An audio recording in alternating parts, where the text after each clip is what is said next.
Oh, is it?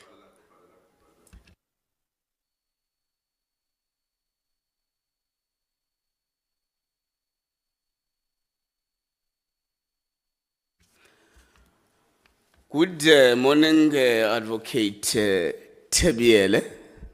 Am I pronouncing your name correctly? Tebeila.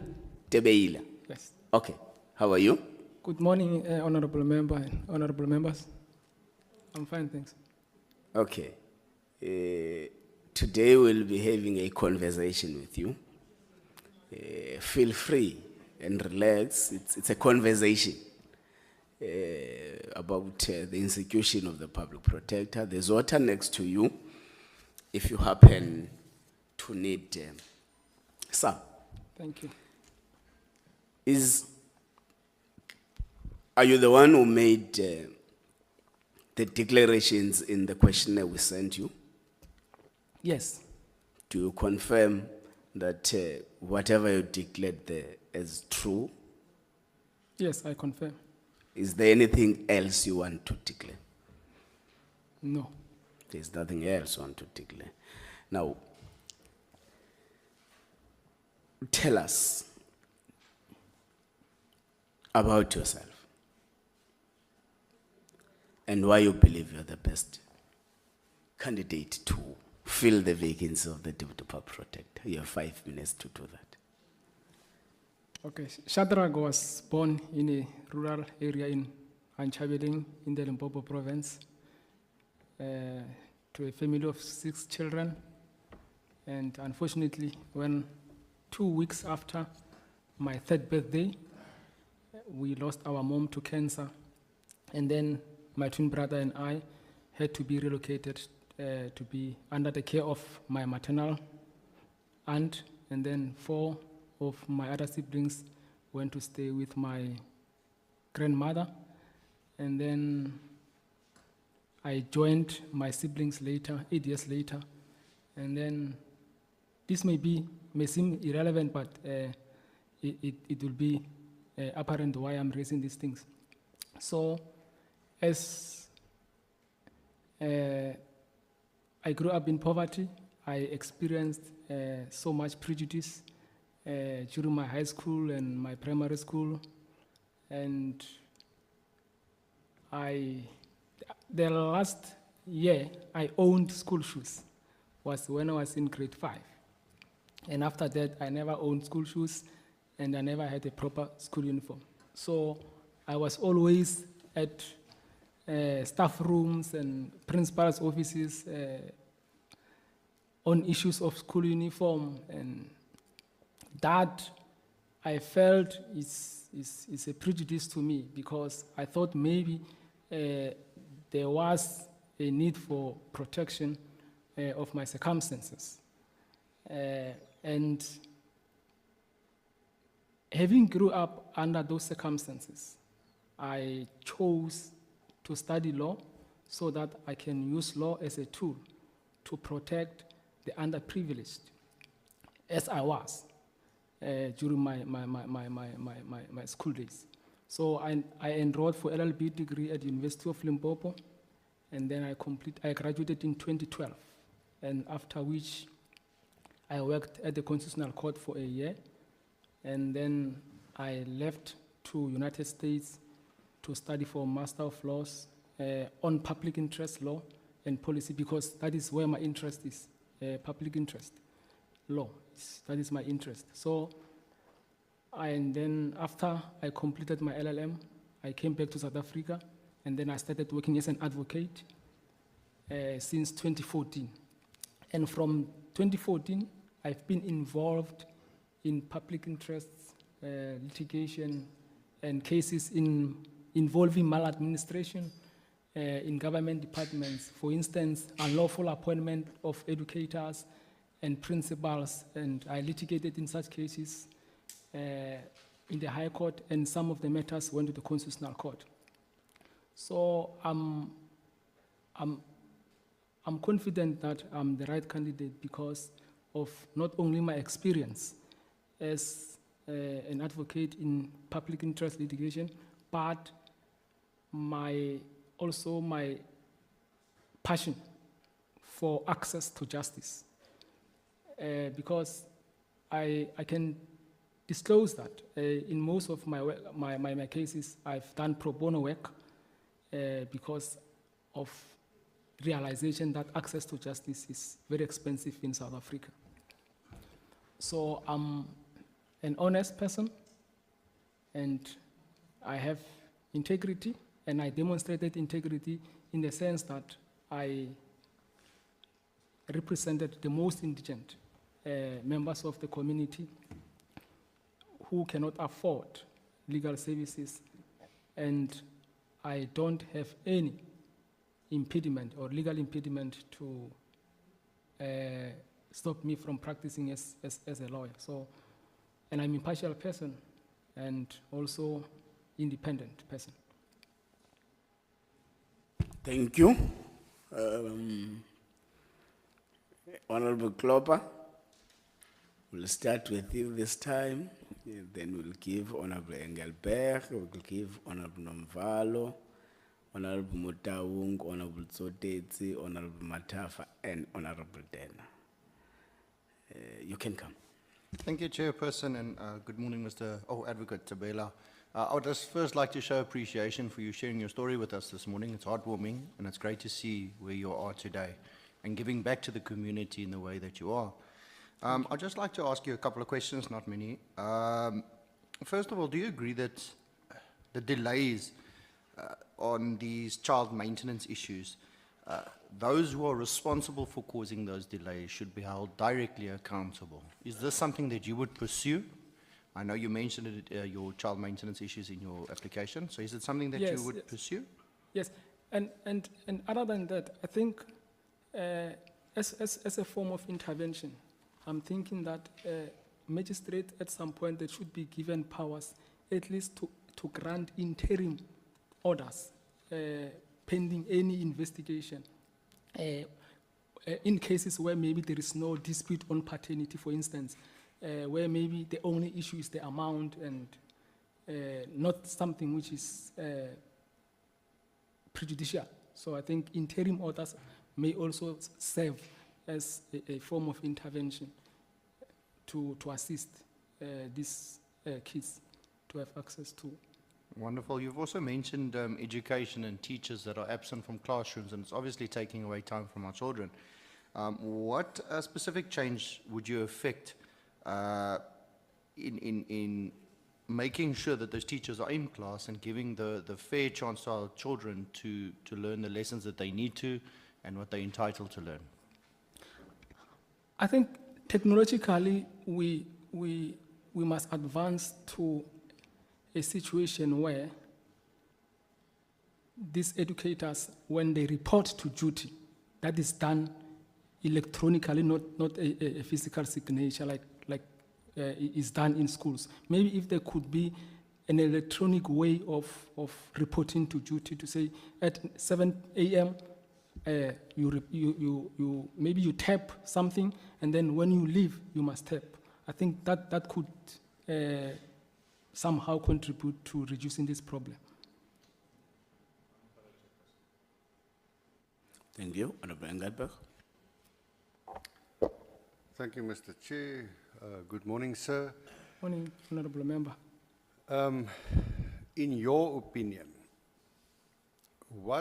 how would you describe the role of a deputy public protector as opposed to the public protector? What's the dynamics of that relationship, according to your understanding?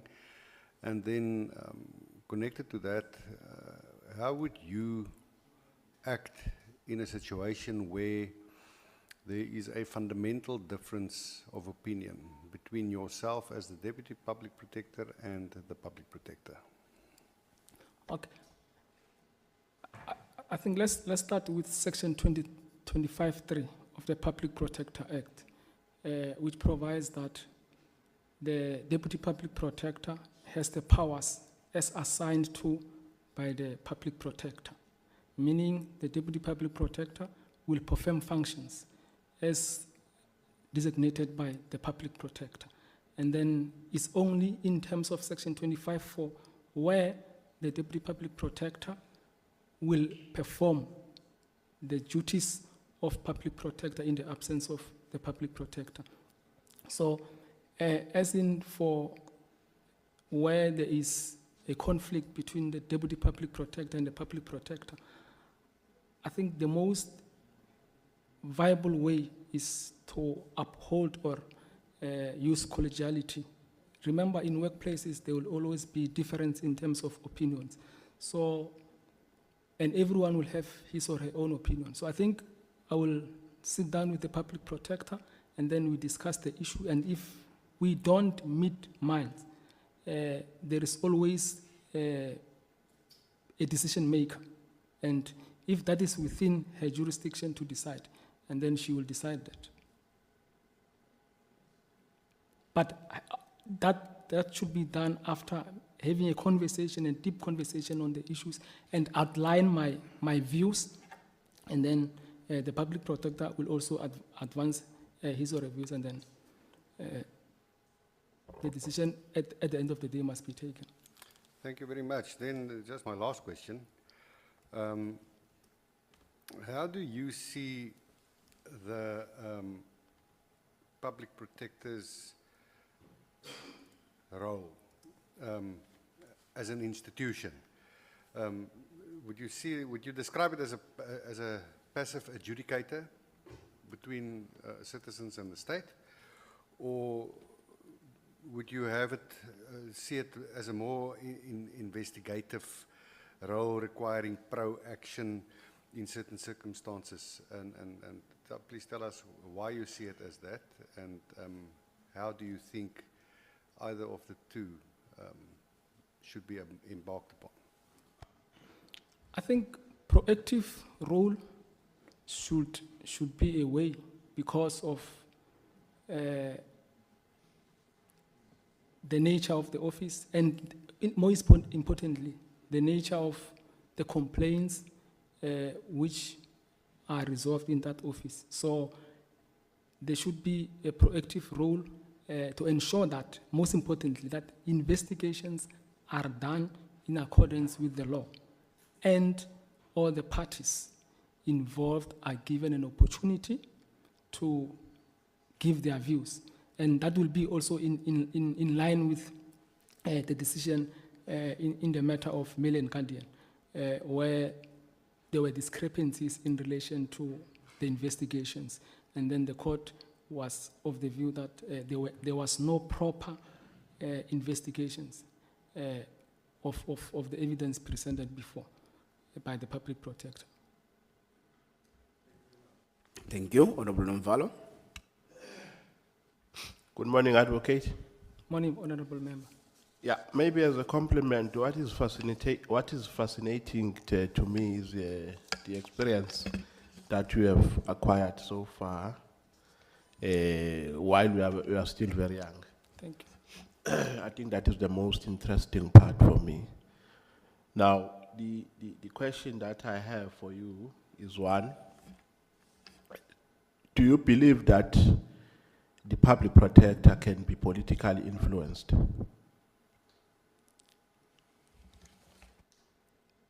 If there is 700%, I'll say 700%, I believe that it can be influenced by politics, because we have politics everywhere.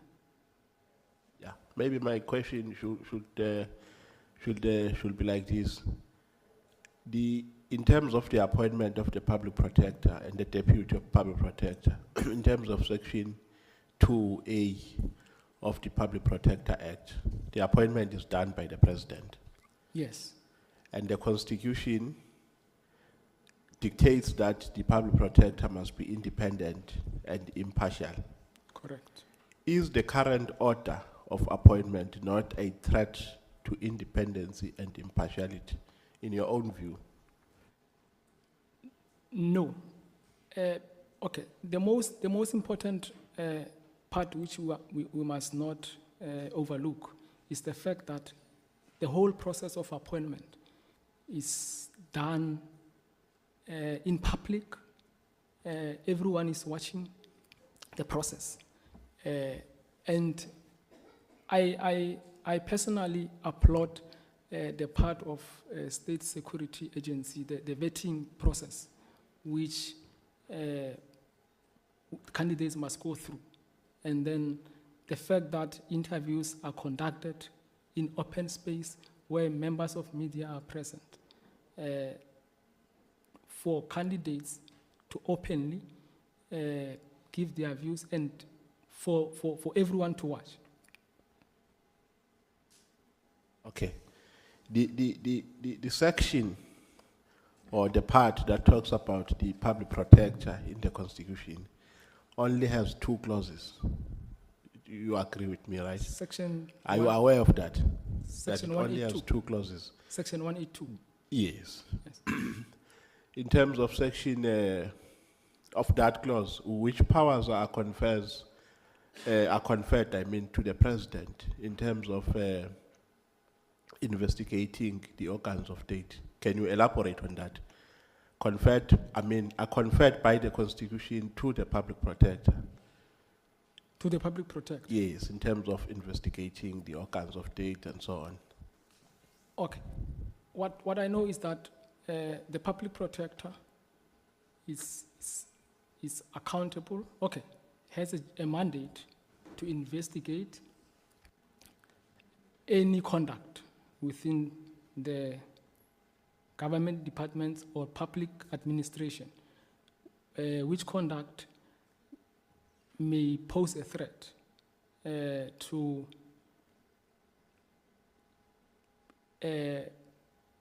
or may result in impropriety.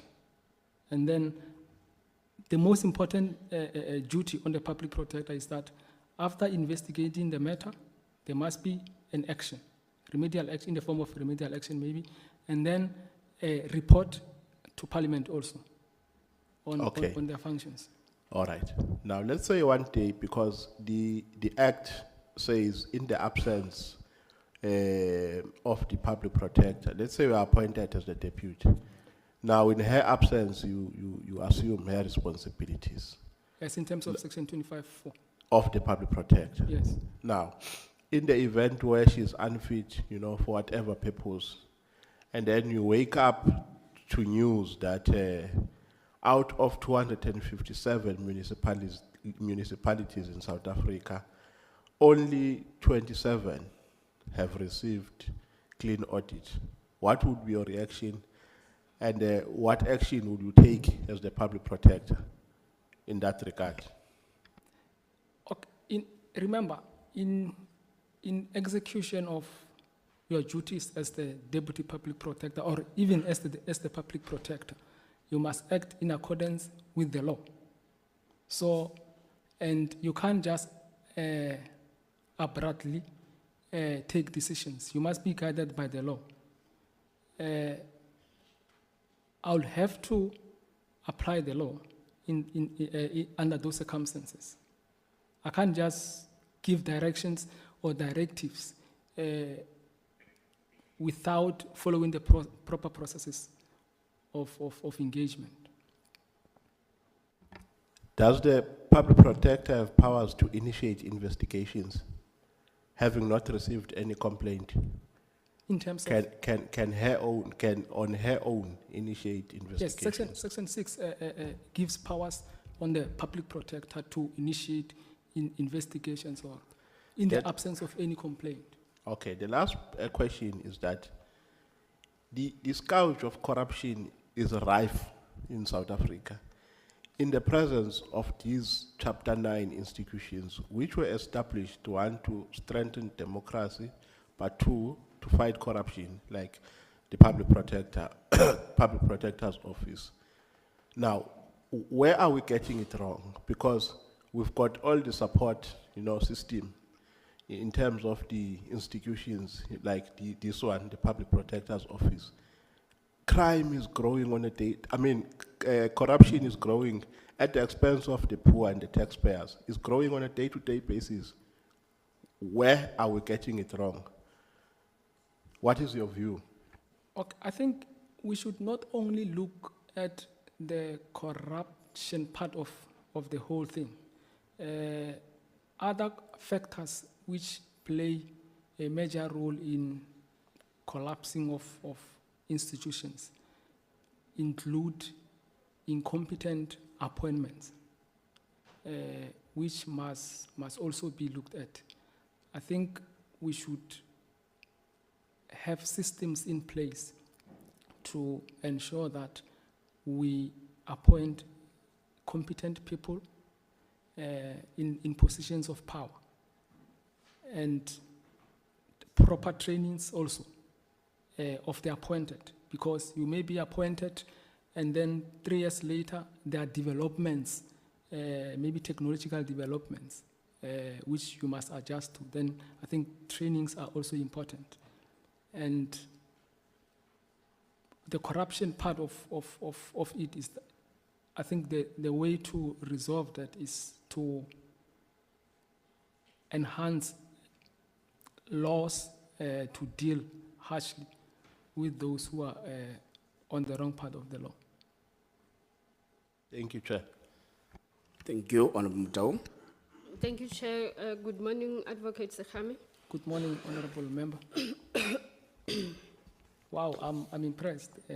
You pronounce my name the way it is. Okay, no, thank you Thank so you. much. Yes. Advocate, in your view, looking at the mandate of the public protector, is there possibility for overlapping of functions with other state institutions such as Public Service Commission and SIU? If so, how can this be avoided? And then my second question will be, what do you understand by the meaning of the anti-corruption champion? Okay. Yes. The issue of overlap, I'll just answer that question with reference to South African Human Rights Commission, because it's the most relevant institution which there is a little confusion as to what are the powers and what is the distinction between the public protector, the kind of the cases. So I would say there is not necessarily an overlap between the Office of the Public Protector and the South African Human Rights Commission, but there is a relationship, or there is interrelation in terms of the functions, and I'll explain why. Because there are certain cases which, on the face of them, they fall under the powers or the jurisdiction of the public protector, but they have the consequences of involving human rights. For instance, a case of where a municipality is failing to deliver adequate water to the members of the community. That may fall within the domain or the powers of the public protector, in the sense that if there is any conduct on the part of the officials which led to the situation, which is unlawful conduct, that should be investigated by the public protector. But the lack of access part of it should be referred to the South African Human Rights Commission, because lack of access to water is a violation of a human right. So there is interrelation. So I think the best way is that,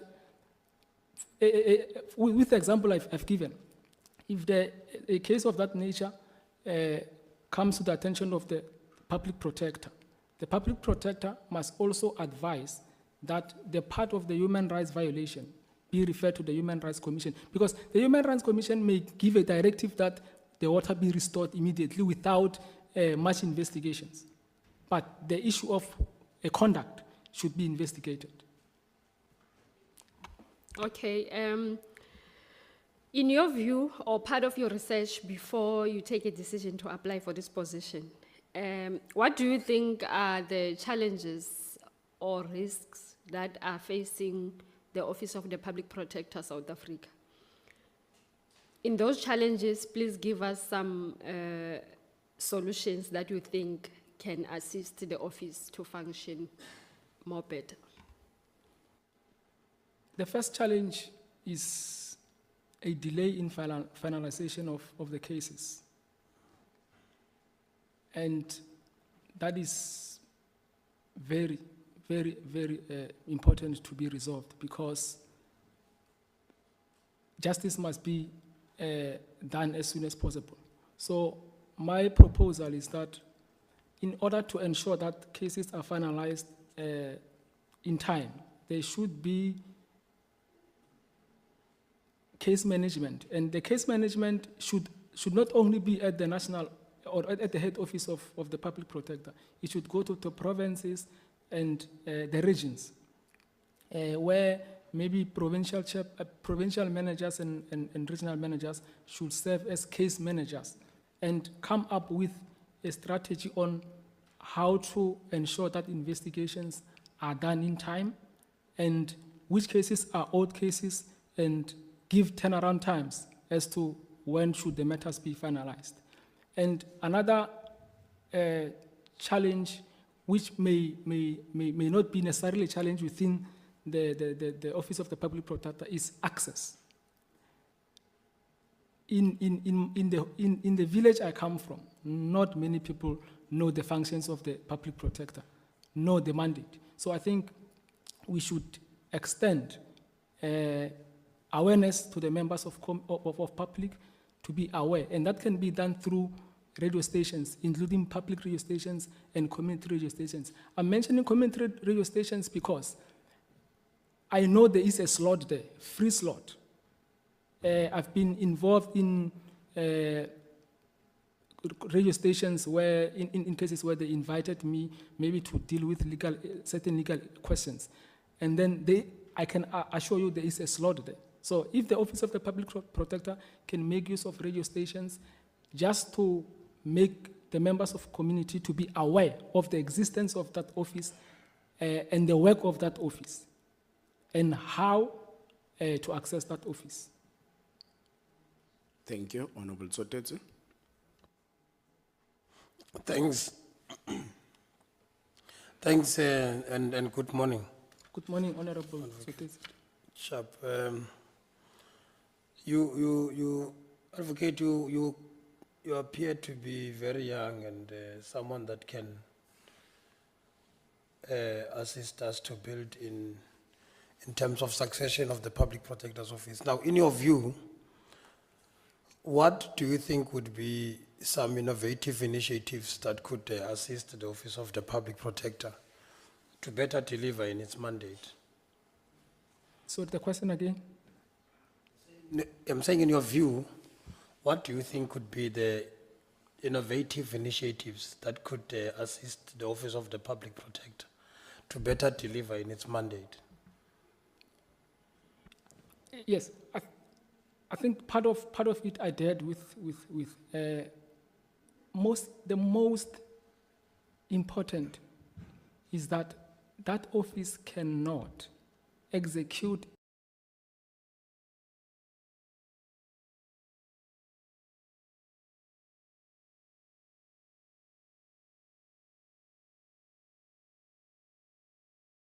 must take advantage of that position. Now, there is a serious outcry on the part of the whistleblowers in South Africa. There are people who wouldn't participate in whistleblowing activity even if they know the truth. And this is as a result of what they decry as lack of protection and being exposed to dangerous consequence as a result of having blown whistles. What do you think has to be done to improve on the protection of whistleblowers and ensuring that people are at free will to come forth to the Office of the Public Protector to give them, to give out whatever information that they know? I must, Honorable Member, I must be honest with you. The first time I read Protected Disclosure Act, I got frustrated. What frustrated me is I couldn't find a provision in that act wherein a person, a whistleblower, is allowed to report an incident without disclosing his or her identity. I think that is where we must start.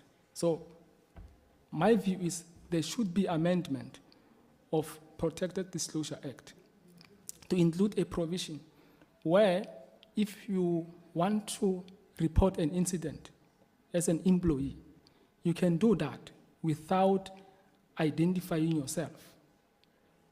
I think that is major to avoid prejudice on the part of the employees who are willing to report certain incidents. So my view is there should be an amendment of Protected Disclosure Act to include a provision where you can report without revealing your identity as form of protection. Now, the amendment of the law takes some time. Do you think that in the meantime, nobody must blow a whistle? No, I'm not saying that, but it is unfortunate the law as it is not adequately protecting the whistleblowers. That is the challenge. And my view is the amendment would be the best approach. Because in the absence of any other law, we are obliged to operate in terms of the present law. Thank you, Honorable Matafa. Thank you, Honorable Chair. Advocate Debele Dumelang once again. Thobela, Ntate. I just have 3 questions, but the first one relates to what Honorable Nomvalo raised about Section 182. The provision that I'm more interested in it's on the one of accessibility. You touched on it, but now, given the current situation where budget constraints are a reality, you did indicate about advocacy through radio stations. Yes. And maybe also taking advantage of their public mandate obligations that you can use free platforms. Yes. I'm just interested to find out what other measures can you implement innovatively to ensure that budget constraints are not a hindrance to the effective functioning of the Public Protector Office. I'll follow up with the other 2. Thank you very much, Chair. Okay. A very interesting question.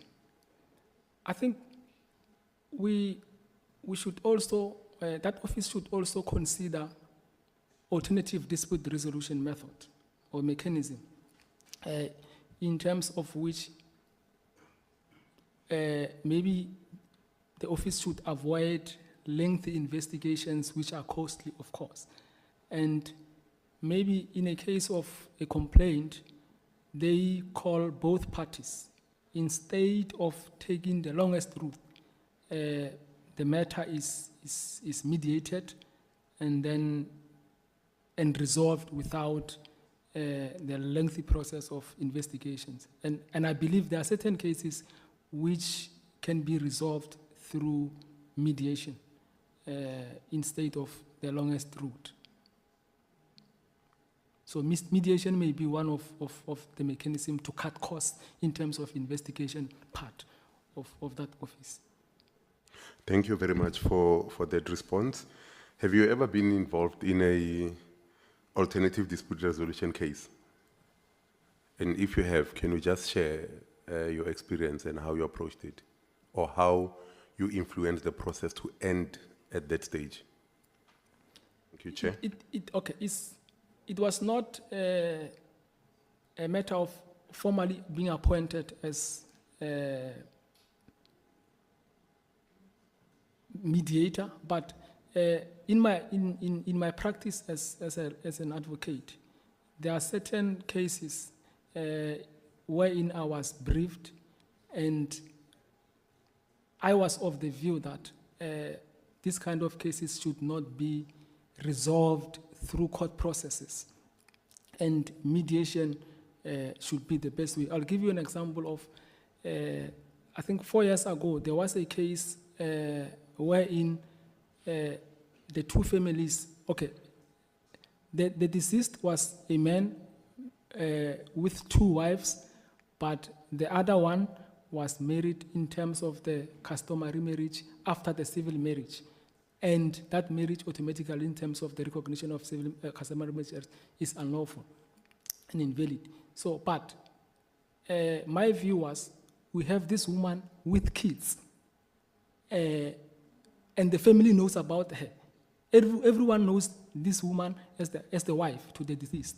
So they wanted to litigate that matter in court, and I advised them to say, no, this is not a case where I can get instructions or brief to litigate the matter in court and exaggerate or maybe make things worse between the families. So I requested mediation, and then we had a roundtable meeting with both parties, and then it was resolved that all of them must participate in the funeral arrangements, and the matter was resolved.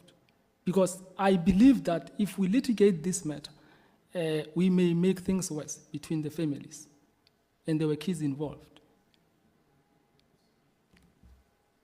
Thank you for the response. My last one, Chair, is on the basis of the response that Advocate Debele did some research. And it has to do with the Public Audit Amendment Act, number 5 of 2018, and some of the responsibilities it places on the Office of the Public Protector. My question is if whether you believe that the office is thoroughly capacitated to be able to execute these particular responsibilities. Which office? The Office of the Public Protector. The Auditor General Yes. does some audits, Yes. and then on finding certain things, then they would require the role of the Public Protector to be activated. Oh, Yeah. I get the Do you question. think that you are sufficiently capacitated to be able to execute that? When I mean you, I mean if you are appointed and based on your research. Thank you, Chair. In my view is, I don't think at this stage that office is capacitated to deal with such matters, because they require special skill, and an Office of the Public Protector is not an office dealing with corporate issues and commercial issues. So my view is not capacitated to deal with that. But it's not something which cannot be doable. If specialized people are appointed, then that can be No, but the executed. question is, do you think you are capacitated to fill the vacancy? Myself. Yes, because the role of the public protector is not necessarily to make investigations himself or herself, or work alone. As a team, if the right people are on the board, that can be done. Okay, thank you. Thank you, Chair. Thank you. Honorable Tanner. Thank you, Chair. Advocate Tebile, good morning. Good morning, Honorable Member. You have an impressive CV, and given the background that you gave us, I have great respect for you. And what I also have great respect for is I did research on all of the candidates, and I couldn't find any controversies linked to your name, so that's quite impressive. What I'd like to know, my first question is, have you ever been involved with any controversial cases, very difficult cases? If we would liken that to the Office of the Public Protector, the matter where the Public Protector had to investigate the Pala Pala matter, that type of difficult or controversial cases? Have you ever been involved in anything like that? If you have, can you just give us the background? Otherwise, if you've not, how would you handle such a case if you were to be appointed? I'll give examples and the committee will decide if the examples are relevant. I did a case in Limpopo, I think 3 years ago, where a grade 12 learner was refused to sit for an examination, final examination, by a school principal who believed that that learner will not sit for examination until he brings his parents to explain why he missed extra lessons. And he missed the examination, and then there is a community member who knows the kind of the cases I do. And then he approached some attorney, and then he asked the attorney to appoint me as an advocate in that matter. And then we went to High Court in Polokwane. And what we wanted, or the relief we sought there, was for the learner to be given opportunity to write examination. And the view of the department was, we can't give this learner an opportunity to write an examination after he missed examination. He must wait for a supplementary examination. And then we went to the High Court. Unfortunately, the High Court threw the case out on the basis of lack of agency. And then we approached the Constitutional Court. And there were two issues in the Constitutional Court. The first one was whether the Constitutional Court can give us direct access and on urgent basis. And fortunately, we succeeded with the matter. And the learner was given opportunity to write that paper before the release of the general matric results. So he said for the paper, I think it was on the 15th day of January 2021. And he made it. Can I have another 7 seconds? Thank you. There's a general opinion. Most importantly, is that case was done pro bono. And in the Constitutional Court, there was a debate on whether the applicant should be awarded costs or not. And the Constitutional Court was decided in our favor to say, even if the legal team was acting pro bono, they must be awarded costs, because the Constitutional Court was of the view that this kind of exercise must be promoted to have access to justice. So you're not afraid to take on difficult cases? No. Okay. There's a general perception amongst the public that government is unethical, does unethical things, is not reliable, etc. How would you promote, if you were appointed Deputy Public Protector, how would you promote, first of all, an ethical culture within the organization? And how do you think the organization of the Public Protector can contribute to promoting an ethical culture within government? Thank you. The most important part is people must know that they are accountable to the law. In the absence of accountability, we find ourselves in a crisis. So there should be policies in place to ensure that officials or public officials are held accountable to their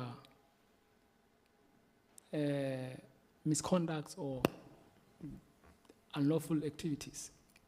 So my view is people must be held accountable and must be made aware of the importance of good governance. And in some instances,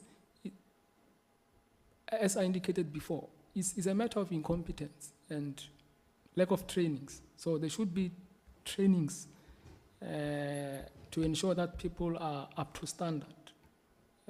You may be appointed today, and in the next 5 years, things have changed, and you may need further training.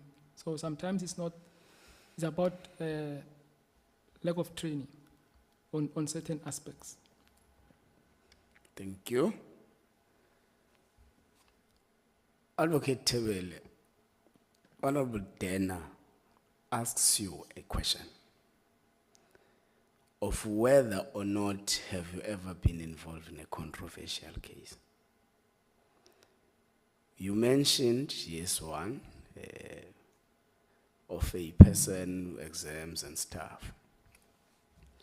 But do you think that the case you were involved in on pro bono basis, representing the former public protector, Busisiwe Mkhwebane, in the African Human and People's Court, People's Rights Court, something like that, do you not consider it as a controversial case? Because I would have thought that at least you'd mention that, particularly because we are doing interviews for a deputy public protector.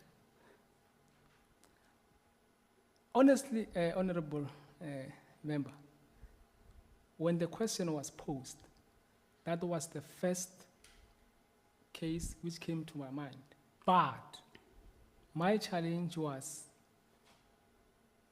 ethically, I should not be discussing matters which are pending before certain forums. So I thought I should avoid discussing that case in a platform of this nature, because my view may be prejudicial to the whole case. So it was the first case, but I was ethics.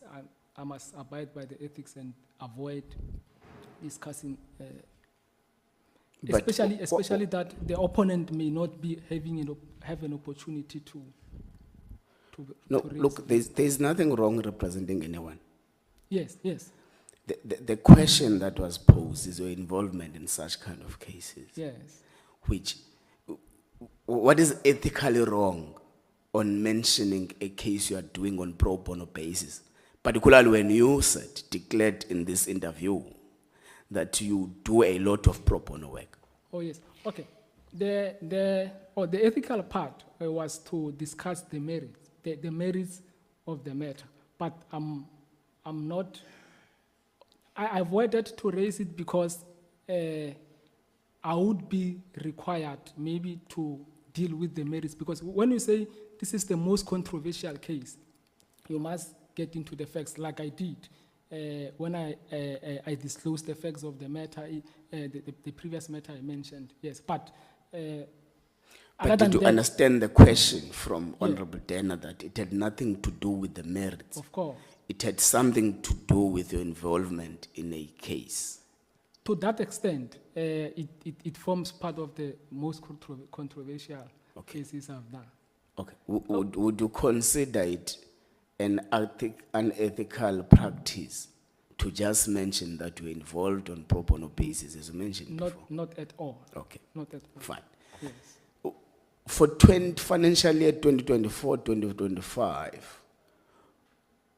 what is the budget of the Office of the Public Protector? The report I had sight of was 370 million, but 370 million. But to my surprise, there was a cut of about 37.4 million in the last report I read. Okay. Have you followed the first and the second certification cases in the Constitutional Court? The ones that actually established the institution of the public protector? Not fully. Not fully. Yes. I must be would we honest. take it that if you didn't follow the certification cases, that establishes the institution of the public protector. You don't know the objects of the institution. Because that's where the objectives of the establishment are. I know the What are they? The mandate of the office, as The objectives. Yes, as the Constitution and the Act. Advocate Tebele, the objectives of why do we establish this office? To promote democracy and to protect sin. Okay. What is your understanding of the rule of law and the principle of legality? And what is the dialectical relationship between the rule of law and the principle of legality?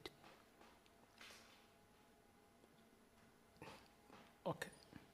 Both speaks or both are stemmed on the principle that everyone is subject to the law and everyone must act in accordance with the law. So people are accountable to the law, and in decision making, their decisions must be done within the prescripts of law. Okay. The Public Protector South Africa is turning 30 years of existence in 2025. And not every time that the remedial actions of the Public Protector were enforceable and binding. Can you take us through what period and what happened for the remedial actions of the Public Protector to be enforceable and binding? We have the Ngandla matter, which is the most important case or the most important decision, which gave life, I would say it gave life to the work of the Public Protector and the issue of remedial action, because the Constitutional Court held that remedial actions are binding and must be enforced. Just to take the matter further. No, don't take it further. If you take us to the Ngandla judgment, then you are done. Oh, yes. Okay. Yeah, don't take it further. Oh, I'm going to ask you 3 questions that you're going to answer at once. The Public Protector, in October, I think, issued a report and reported to Parliament, a report they termed Systematic Investigation into Administrative Deficiencies Relating to GBV within the South African justice system. You'd understand that GBV is a rife matter in society now. Do you understand what that report says? And how do you think the Office of the Public Protector must contribute towards the fight against GBV? I would ask you about access, but I think earlier on you did answer about access, the issue of radio stations. But I think let's go now to how do you think is a best mechanism, or what do you think is a best mechanism to be employed to deal with case and complaints backlog and to enhance and improve investigations in the Office of the Public Protector?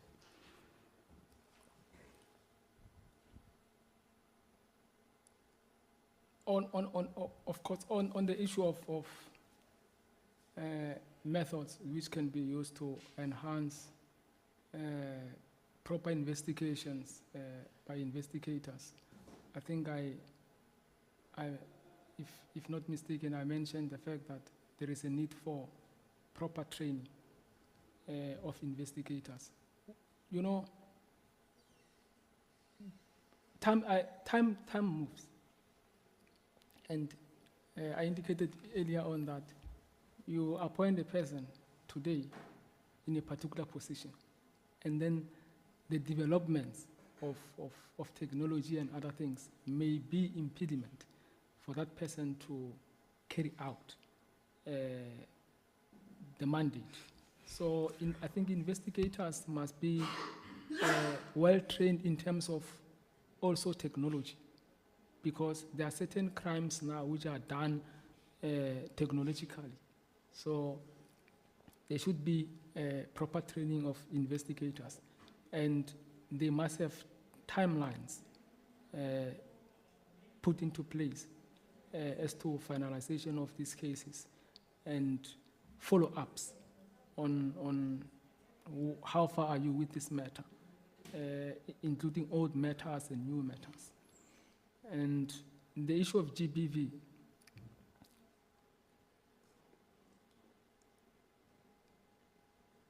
is a serious challenge.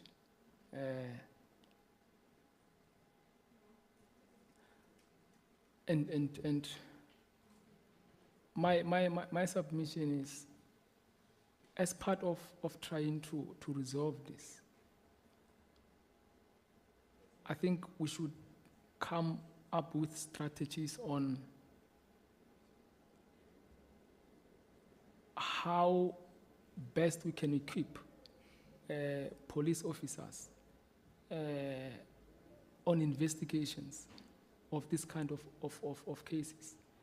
And we should... No. The question is on a report issued by the public protector, and what should be the contribution of the public protector towards helping the state and society to deal with gender-based violence.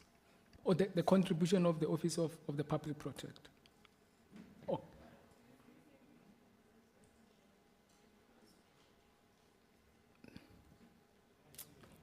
Okay, we can pass it. Let's go straight to dealing mechanisms to deal with case backlogs and complaints backlogs, and Finalization. help improve investigations. Yes, which I think I touched on that one, to say there should be case management of in terms of investigations, and have turnaround times on these investigations, to say you must report, investigators must report on specific dates as to how far they are with the investigations. I think that is what I dealt with before. Advocate Tabele, that marks the end of our interview with you. We call it a conversation, because we don't want you to be anxious and things. It's a conversation. But I think we wish to thank you for availing yourself. Of course, this is the second time you are coming for interviews of the Deputy Public Protector. We wish to thank you for coming. We wish to thank you for voluntarily wanting to be part of the solution towards capacitating the Office of the Public Protector. The committee will have its own meeting for deliberations. Then we will let you know. Is there anything you want to say? I think I'm tempted to say this was a conversation. And it was helpful, because when you think about an interview, you go anxious, and I can tell you it was a conversation. Yeah. Thank you very much. And thank you so much. We wish you a safe travel back home. Thank you. Thank you so much. Committee Secretary, can we get another candidate?